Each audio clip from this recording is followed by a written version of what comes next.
श्रीलङ्का, पाकिस्तान र बङ्गलादेशपछि भारतमा पनि देखियो आर्थिक सङ्कट। विदेशी मुद्राको सञ्चितमा आयो ठूलो गिरावट। रुसी राष्ट्रपतिले देशमा सेना परिचालन गरेपछि देश छाड्नेको सङ्ख्या बढ्यो। पुटिनले सेनालाई दिए यस्तो आदेश। पाकिस्तानमा बाढीका कारण पछिल्लो एक दिनमा मात्रै 20 जनाको मृत्यु, लाखौं जनता विस्थापित। साउदी अरेबियाको मध्यस्थतामा रुस र युक्रेन बीच भयो यस्तो सहमति। पुटिन खुसी भएको साउदी राजकुमारको दाबी।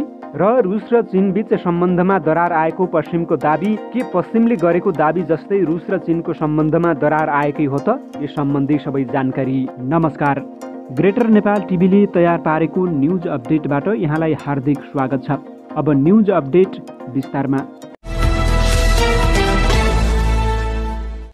श्रीलङ्का, पाकिस्तान र बङ्गलादेशपछि भारतमा पनि आर्थिक सङ्कट देखिन थालेको छ। भारतीय रिजर्भ बैङ्कका अनुसार भारतमा विदेशी मुद्रा सञ्चितमा ठूलो गिरावट आएको छ।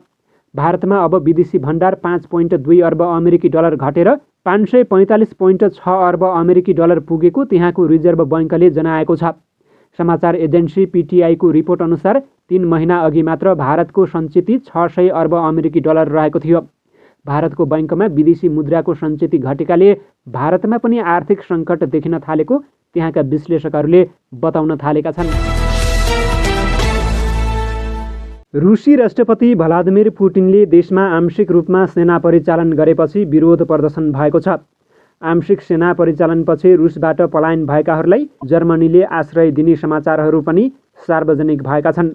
राष्ट्रपति भ्लादिमिर पुटिनले बुधबार देशको सुरक्षा अवस्थालाई मध्यनजर गर्दै आंशिक रूपमा सेना परिचालन गर्ने घोषणा गरेका थिए। युक्रेनमा भइरहेको युद्धका कारण रुसमा सेना परिचालन गर्नु परेको उनले बुधबारको सम्बोधनमा भनेका थिए। त्यसका लागि करिब 3 लाख रिजर्भ सेना ड्युटीमा बोलाइएको बिबिसीले जनाएको छ। सेना परिचालनसँगै युक्रेनमा रुसले आक्रमण गरेको विरोध गर्ने रुसी नागरिकहरू निशानामा परेपछि धेरैले देश छाडिसकेका छन्। फ्लाइट बुकिङ गर्नेहरूको सङ्ख्या ह्वात्तै बढेको छ। सीमा पार गर्न खोज्नेहरूको 5 किलोमिटरसम्मको लामो लाइन पनि देखिएको बिबिसीले जनाएको छ। कतिपय सेना परिचालनको विरोधमा प्रदर्शनमा पनि उत्रिएका छन्। सरकारले बुधबार इन्टरनेट मार्फत विरोध गर्न आह्वान गर्ने वा भाग लिनेहरूलाई 15 वर्षसम्म सजाय हुने चेतावनी दिएको थियो। यो चेतावनीसँगै रुसबाट पलायन हुनेहरूको सङ्ख्या पनि बढेको हो।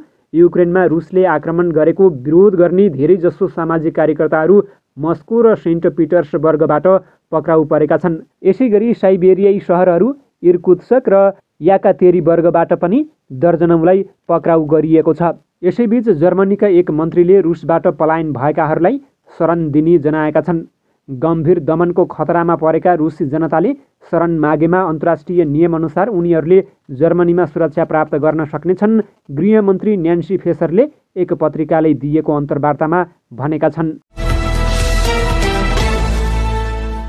कम्बोडियाको तटीय क्षेत्रमा एउटा डुङ्गा पल्टिँदा 20 जनाभन्दा बढी चिनिया नागरिक बेपत्ता भएको एक अधिकारीले बताएका छन्। 41 जना चिनिया नागरिक बोकेको डुङ्गा बिहिबार सियानोक भिलमा समस्यामा परेको प्रान्तीय प्रवक्ता खेयाङ फोरङले एएफपी समाचार समितिलाई जनाएका छन्। त्यस डुङ्गामा सवार 18 जनालाई मात्रै उद्धार गरिएको जनाइएको छ। पाकिस्तानमा बाढी पहिरोका कारण थप 20 जनाको मृत्यु भएको छ। पछिल्लो एक दिनमा प्राप्त विवरण अनुसार मृत्यु भएका मध्ये 15 जना बालबालिका रहेका छन् भने 2 जना महिला रहेका छन्। पाकिस्तान प्रकोप व्यवस्थापन प्राधिकरणले पछिल्लो 24 घण्टामा मृत्यु भएका मध्ये 17 जना सिन्ध प्रान्तको मात्रै रहेको जनाएको छ। पाकिस्तानमा आएको बाढी पहिरोबाट सबैभन्दा धेरै सिन्ध प्रान्त प्रभावित भएको छ भने अन्य प्रान्तमा पनि असर परेको छ। बाढीका घटनामा परि पाकिस्तानमा अरू कयौँ घाइते भएका छन् भने लाखौँ विस्थापित भएका छन्। पछिल्लो एक दिनमा मात्रै 1733 घरमा क्षति पुगेको छ भने 23312 जनावर मरेका छन्। मध्य जुन महिनामा सुरु मनसुनसँगै भएको वर्षाका कारण भएका घटनामा परि अहिलेसम्म 1596 जनाको मृत्यु भएको छ। घटनामा अहिलेसम्म 12863 जना घाइते भएको र उनीहरूको उपचार विभिन्न अस्पतालमा भइरहेको पनि प्राधिकरणले जनाएको छ। साउदी अरबको मध्यस्थतामा रुस र युक्रेन बीच युद्धबन्दी आदान प्रदानको विषयमा सहमति भएको छ। समाचार एजेन्सीको रिपोर्टमा रुसले शुक्रबार राष्ट्रपति भ्लादिमिर पुटिन र साउदी युवराज मोहम्मद बिन सलमान बीच फोनमा कुराकानी भएको र राष्ट्रपति पुटिनले सम्झौताप्रति सन्तुष्टि व्यक्त गरेको बताएको हो। क्रेमलिनले एक विज्ञप्ति जारी गर्दै भनेको छ, बिहिबार अबेर राति भएको यस फोन वार्तामा दुवै नेताले युद्धबन्दी बनाएका विदेशी नागरिकलाई साउदी अरबियामा हस्तान्तरण गर्ने कार्यमा भएको प्रगतिप्रति खुसी व्यक्त गरेका छन्। युद्धबन्दी आदान प्रदान सम्झौताको एक भागको रूपमा युक्रेनलाई मरिउपोलमा अजभस्टल स्टिल ओरको प्लान्टको रक्षा गर्दा रुस विरुद्ध लडेका सैनिकहरूसहित 215 युद्धबन्दीहरूलाई हस्तान्तरण गरेको छ। यी युद्धबन्दीमा बेलायत अमेरिका सहित 10 विदेशी नागरिक पनि रहेका छन्। यी मानिसहरूलाई साउदी अरबको जिम्मा लगाइएको छ। बदलामा युक्रेनी पूर्व सांसद भिक्टर मेदभेदचुक सहित 55 कैदीलाई रुसलाई सुम्पिएको छ। भिक्टर मेदभेदचुक पुटिनको नजिक मानिन्छन् र युक्रेनमा उनीमाथि देशद्रोहको आरोप रहेको छ।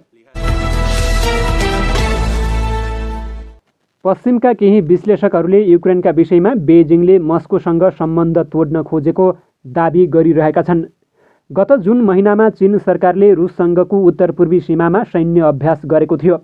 त्यतिखेर मस्को युक्रेनमा चलाइरहेको सैन्य कारबाहीमा व्यस्त थियो। यस घटनाले कतिपय पश्चिमी पर्यवेक्षकहरूलाई अनुमानको खेतीका लागि प्रेरित गरेको थियो।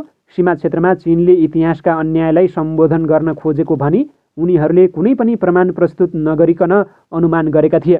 सन् 1858मा गरिएको आइगुन सन्धिले उत्तरपूर्वी चीन र रुसको सुदूरपूर्वी क्षेत्रबीचको सीमा कोरेको थियो। चिनिया दृष्टिकोणबाट हेर्दा यो असमान सन्धि थियो, किनकि चिनिया साम्राज्य कमजोर भएको बेलामा यसमा हस्ताक्षर गरिएको थियो। उक्त सन्धिले रुसी साम्राज्यलाई मन्चुरियाको 6 लाख वर्ग किलोमिटरभन्दा बढी क्षेत्र दिलाएको थियो। 19औं र 20औं शताब्दीको विरासतका रूपमा युरेसिया क्षेत्रका ठूला शक्तिहरूबीच सीमा विवाद कायम रहेका छन्। कुरिल टापु समूहका विषयमा जापान र रुसबीच ऐतिहासिक विमति रहिआएको छ। जापानका अन्य छिमेकी चीन र दक्षिण कोरियासँग पनि टापुहरूको स्वामित्वको विषयमा विवाद रहेको छ। त्यस्तै भारत र चीनबीच पनि सीमा विवाद रहेको छ, तर त्यसका बावजुद उनीहरू एकअर्कासँग सहकार्य गरिरहेका छन्। त्यसको ताजा उदाहरण स्वरूप लद्दाखको पूर्वी क्षेत्रबाट दुवै पक्षले आफ्ना सैनिक फिर्ता बोलाउने निर्णय लिए। यसरी उनीहरूले एसियाली शताब्दीतर्फको एक पाइला अघि बढाएका छन्। भारत र चीनबीचको सहकार्य विशेष रूपमा उल्लेखनीय रहेको छ, किनकि भारत क्वाडको सदस्य पनि हो। क्वाडलाई कतिपयले चीन विरोधी अथवा नेटोका रूपमा हेर्ने गरेका छन्, तर गम्भीर द्विपक्षीय विमतिका बावजुद युरेसियाली राज्यहरूले विभिन्न स्तरमा सहकार्यका लागि प्रशस्त अवसर रहेको देखाएका छन्। त्यही मर्म अनुरूप नयाँ दिल्लीले मस्कोसँग निकट सम्बन्ध कायम राखेको छ भने वासिङ्टनसँग पनि नजिकिसकेको छ। त्यही कुरा चीन र रुसको सहकार्यमा पनि लागू हुन्छ, भलै उनीहरूबीच उत्तरपूर्वी चीन र रुसको सुदूरपूर्व क्षेत्रको सीमामा विवाद होस्। सन् 1969मा त्यसै क्षेत्रमा आमुर नदी नजिक चीन र सोभियत सङ्घबीच 7 महिना लामो अघोषित सैन्य द्वन्द्व भएको थियो। द्वन्द्वपछि अमेरिकाले हेनरी किसिन्जरलाई गोप्य रूपमा चीन पठाएर बेजिङसँगको सम्बन्ध बलियो बनाउन खोजेको थियो। किसिन्जरले सन् 1971मा चाउ एन लाईसँग भेटघाट गरेका थिए। त्यसको एक वर्षपछि अमेरिकाका राष्ट्रपति रिचर्ड निक्सनले चीन भ्रमण गरेका थिए अनि चीनका सर्वोच्च नेता माओ त्से-तुङसँग उनको भेट भएको थियो। चीन र सोभियत सङ्घबीच दरार आएको भए पनि दुई देशले आफ्नो सम्बन्धलाई स्थिर राखिरहे। निकट विगतको कुरा गर्नुपर्दा सन् 2008 जुलाई 21मा चीनका तत्कालीन परराष्ट्र मन्त्री याङ काइची र उनका रुसी समकक्षी सर्गे लाभ्रोभले बेजिङमा चीन रुस सीमा रेखा सम्झौतामा हस्ताक्षर गरेका थिए। यसरी उनीहरूले चीन रुस सीमालाई सर्वस्वीकार्य ढङ्गले निर्धारण गरेका थिए। गत फेब्रुअरी 4मा रुसका राष्ट्रपति भ्लादिमिर पुटिन र उनका चिनिया समकक्षी सी जिनपिङले बेजिङमा दुई राज्य बीचको मित्रतामा कुनै सीमा नरहेको घोषणा गरेका थिए। यो बयान अतिशयोक्ति जस्तो देखिए पनि अमेरिकाको दृष्टिकोणबाट भने त्रासद थियो, किनकि यसले एक ध्रुवीयता कायम राख्ने वासिङ्टनको महत्त्वाकांक्षालाई ठाडो चुनौती दिएको थियो। कुनै पनि मित्रता निरपेक्ष हुँदैन, तर चीन रुस सम्बन्ध नयाँ युगमा प्रवेश गरेको कुरा सत्य हो। बेजिङले भ्लादिभोस्तोक बन्दरगाह जस्तो रुसको सुदूरपूर्वी क्षेत्रमा व्यापार र लगानी गरिरहेको अनि ट्रान्स साइबेरियन रेलमार्ग बनाइरहेकोलाई पनि यसै सन्दर्भमा हेर्नुपर्छ। यसमा बेल्ट एन्ड रोड इनिसिएटिभ अन्तर्गतका लगानी पनि निरन्तर जारी रहेका छन्। एसिया ब्रिफिङका प्रकाशक क्रिस डेभन सायर एलिसका अनुसार चीन र रुस दुवैले ब्ल्यागो भोस्नेक सीमावर्ती सहरलाई ट्रान्स साइबेरियन रेलमार्गको एक पहुँच बिन्दुका रूपमा महत्त्वपूर्ण विकास केन्द्र भनिरहेका छन्। त्यसका लागि दुई देशबीच सीमामा शान्ति हुनु जरुरी छ। यसले मस्को तथा बेजिङ दुवैको हित गर्छ। केही पश्चिमी विश्लेषकहरू उनीहरूबीच विवाद उठे हुन्थ्यो भन्ने अभिलाषा राखिरहेका छन्, तर त्यस्तो हुने देखिँदैन।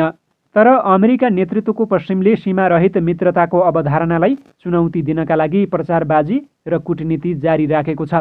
रुस र चीनबीच सङ्घर्षका बिन्दुहरू खोज्न र प्रवर्धन गर्न उनीहरू लागि परेका छन्। त्यही सोचका साथ युक्रेनका विषयमा पुटिनसँग भारतका प्रधानमन्त्री नरेन्द्र मोदीले गरेको टिप्पणीलाई वासिङ्टनले बढाइ चढाइ गरेको छ। मन्चुरियाका विषयमा मस्को र बेजिङ बीच दरार ल्याउन सकिन्छ कि भनी उसले प्रयास जारी राखेको छ।